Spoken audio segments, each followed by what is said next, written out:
meus amigos, tudo bem com vocês? Eu sou o Bruno Oliveira e esse é o canal onde a gente troca ideia sobre tudo que envolve o mundo dos carros, desde manutenção e cuidados até curiosidades e soluções simples para o seu dia a dia no volante.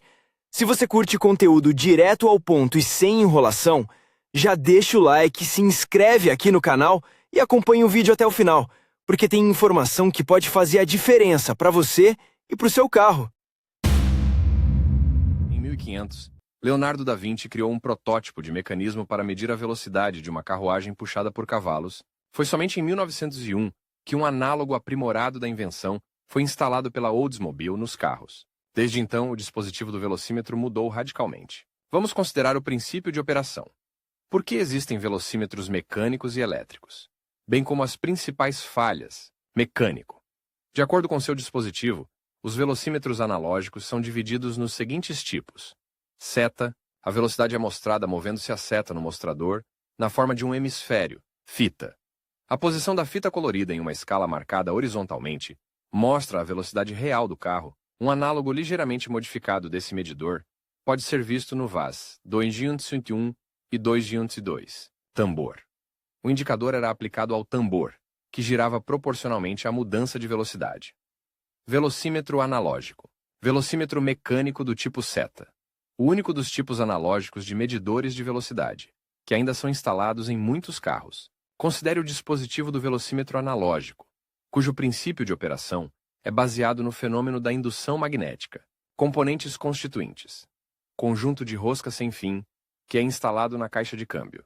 A engrenagem gira junto com o eixo secundário da caixa de câmbio, o que permite calcular a velocidade dos acionamentos, respectivamente, e das rodas. Acionamento por cabo.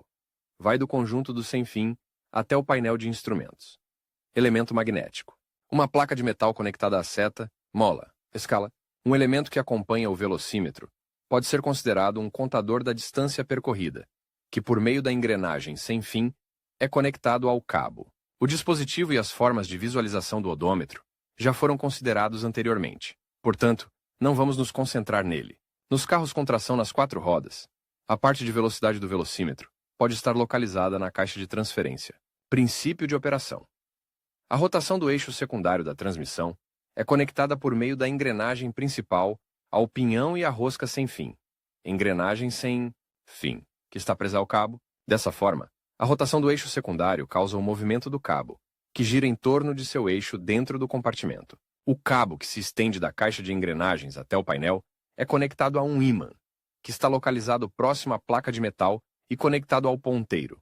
Em um curso de física, todos nós conhecemos o efeito dos campos magnéticos nos ferromagnetos. Ao girar em torno de seu eixo, o ímã provoca a deflexão da placa de metal, como se a puxasse para trás. Assim, quanto maior a velocidade de rotação do ímã, mais rápido a peça de metal girará e mais a seta do velocímetro do carro subirá. É assim que funciona um velocímetro mecânico. Velocímetro eletrônico. No medidor eletrônico, não há conexão mecânica entre as leituras no painel e o eixo secundário da caixa de câmbio. O método de implementação depende muito do dispositivo do sensor de velocidade, que pode ser de 2 tipos. Optoeletrônico.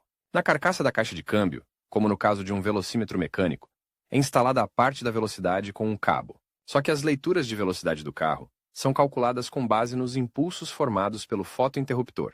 A frequência dos impulsos é proporcional à velocidade de rotação do cabo, o que permite calcular a velocidade real do carro. Bestrozov. Um elemento magnético resistivo, MRE, é instalado no compartimento da caixa de câmbio. O ímã multipolar gira com o eixo de acionamento da transmissão.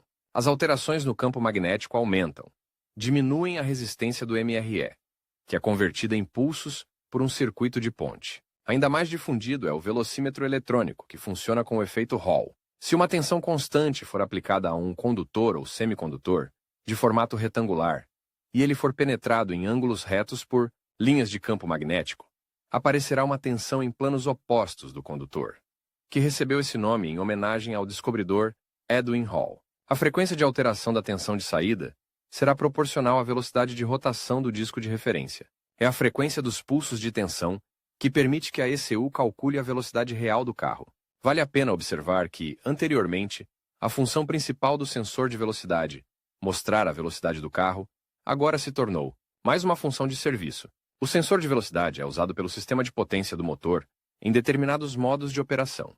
Portanto, se o sensor eletrônico estiver quebrado ou com mau funcionamento, o motor pode parar ao trocar de marcha, funcionar de forma irregular ou perder a tração. Porque o velocímetro mente, qualquer velocímetro de carro distorce as leituras. Na maioria das vezes, isso se deve à calibração dos dispositivos, que é bastante difícil de ser realizada com precisão. Também vale a pena considerar que a velocidade é medida pela rotação de apenas um dos eixos da engrenagem principal, caixa de câmbio, instalada na caixa de câmbio. E de fato, ao girar, a roda que está no raio interno passa por uma distância menor do que a roda externa, mas a principal correção nas leituras do velocímetro do carro é feita pelo tamanho das rodas. Quanto maior o diâmetro da roda, maior a distância que o carro percorrerá por rotação do eixo de transmissão. Em média, os medidores apresentam uma diferença de 5 a 10 km/h. Como leituras imprecisas podem causar acidentes, os fabricantes de automóveis calibram os velocímetros eletrônicos para garantir que sejam seguros. O velocímetro de um carro novo nunca apresentará mais do que isso: falhas. As principais falhas de funcionamento incluem destruição das engrenagens sem fim, que geralmente são feitas de plástico, quebra do cabo no ponto em que ele se encaixa na peça de velocidade, que é parafusada na caixa de câmbio, oxidação dos contatos do sensor, fios da fonte de alimentação quebrados. A fonte de alimentação pode ser verificada com suas próprias mãos usando um multímetro. Mau funcionamento da parte eletrônica localizada no painel de instrumentos. Oferecemos a possibilidade de assistir a um vídeo do processo de diagnóstico básico, caso o velocímetro não funcione.